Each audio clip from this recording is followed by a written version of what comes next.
பேசுறது வைரல் ஆச்சு first match CSK vs Mi முடிஞ்சோடனே.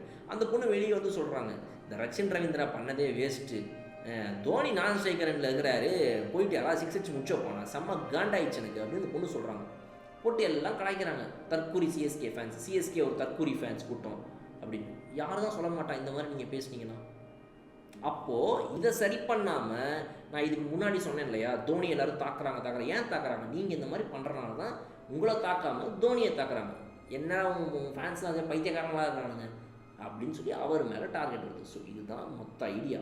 ஸோ நம்ம டீமை கான்சன்ட்ரேட் பண்ணணும், டீமில் இருக்கக்கூடிய ப்ளஸ் அண்ட் மைனஸ் என்னங்கிறத பேசணும், எது சரியாக ஒர்க் அவுட் ஆகலை, ஏன் தோனி ஃப்ரண்ட்டில் வந்து ஆடலை, இதெல்லாம் நம்ம கேள்விகளாக வைக்கணுமே தவிர நம்ம இன்னுமே இது ஒரே ஒரு நபரை பிடிச்சிக்கிட்டு அவரையே ப்ளஸ்ஸாகவும் கொண்டாடுறது அவரையே மைனஸாகவும் அடிக்கிறது அப்படின்னு பண்ணோம்னா தப்பு அவர் மேலே இருக்கா நம்ம மேலே இருக்கா?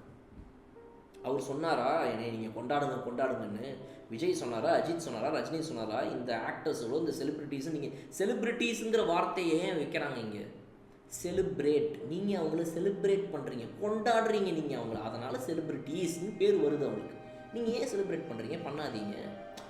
ஆமாப்பா, ஆமாம் நான் தான் லூஸு, இத்தனை நாள் நான் செலிப்ரேட் பண்ணல, நான் தான் பைத்தியம் அப்படின்னு